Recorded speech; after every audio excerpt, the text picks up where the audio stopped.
शिवसेना एकनाथ शिंदे गुट के विधायक योगेश कदम पर गंभीर आरोप लगने के बाद अब उन्होंने खुद सफाई दी। कदम का कहना है कि मुझ पर झूठे आरोप लगाकर बदनाम करने की कोशिश की जा रही है। दरअसल डांस बार से जुड़े एक मामले में उनकी मां का नाम सामने आने पर विपक्ष हमलावर है। वहीं स्वारगेट रेप केस पर दिए गए उनके बयान को लेकर भी विवाद बढ़ता जा रहा है।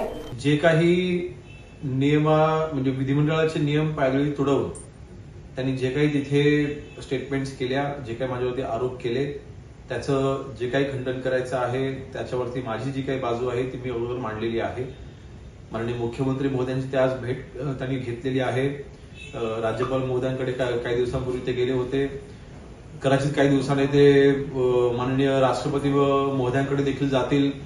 आता मला वाटतं राज्यमंत्री म्हणून माझ्यावरती जी जबाबदारी आहे, ज्या खात्यांची जबाबदारी आहे, माझं काम हे माझं पूर्ण लक्ष ते माझ्या कामांकडे आहे।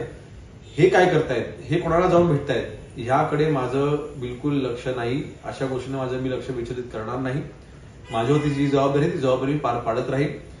दुसरी गोष्ट, माननीय मुख्यमंत्री महोदयांकडे त्यांनी जे काही कागदपत्र दिले आहेत, मला वाटतं खोटे आरोप करून मला बदनाम करण्याचा जो काही त्यांचा प्रयत्न चाललेला आहे, त्याची दुसरी बाजू ही माननीय मुख्यमंत्री महोदयांकडे नक्कीच मी देखील माझी बाजू मी सांगेन। जी काही कागदपत्र आहेत ते कसं, जे काही रामदासभाईंनी यामध्ये वक्तव्य देखील केलेलं आहे, त्यांनी देखील क्लॅरिफिकेशन दिलं होतं की जी काही ती वास्तू आहे आम्ही अनेक वर्ष ती भाड्यावरती दिलेली आहे आणि कायद्यानुसार जो भाडेकरू आहे तो जबाबदार आहे। त्याची जी काही कागदपत्र आहे ती देखील माननीय मुख्यमंत्री महोदयांकडे आम्ही देऊ। आणि मी पुन्हा एकदा सांगतोय, अनिल परबांनी माननीय मुख्यमंत्री महोदयांना भेटू द्यात, राज्यपाल महोदयांना भेटू द्यात किंवा राष्ट्रपतींना जाऊन भेटू द्यात। माझं काम हे माझं लक्ष हे माझ्या डिपार्टमेंटच्या कामावरती असेल, त्यांच्याकडे लक्ष देण्यासाठी माझ्याकडे वेळ नाही। दुसरं सर, की आपण पाहतो आहोत की दोन ठिकाणी अशी घटना घडलेल्या आहेत, एक कल्याणची, दुसरी गोरेगावची।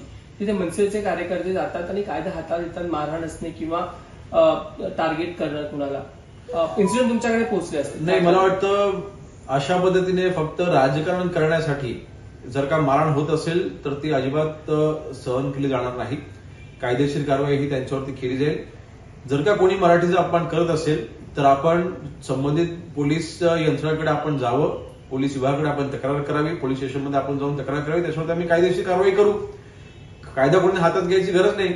मला वाटतं काही लोकांना फक्त राजकीय पोटसूल उठलेला आहे, जाणून बुजून फक्त मराठी मतदारांना हे भासवण्यासाठी की बघा मराठीचं मसिहा फक्त आम्हीच आहोत, हे भाषणाकरता जे काही मारहाणी चालले आहेत तर नक्कीच चालणार नाहीत। त्याच्यावरती कायदेशीर कारवाई केली जाईल।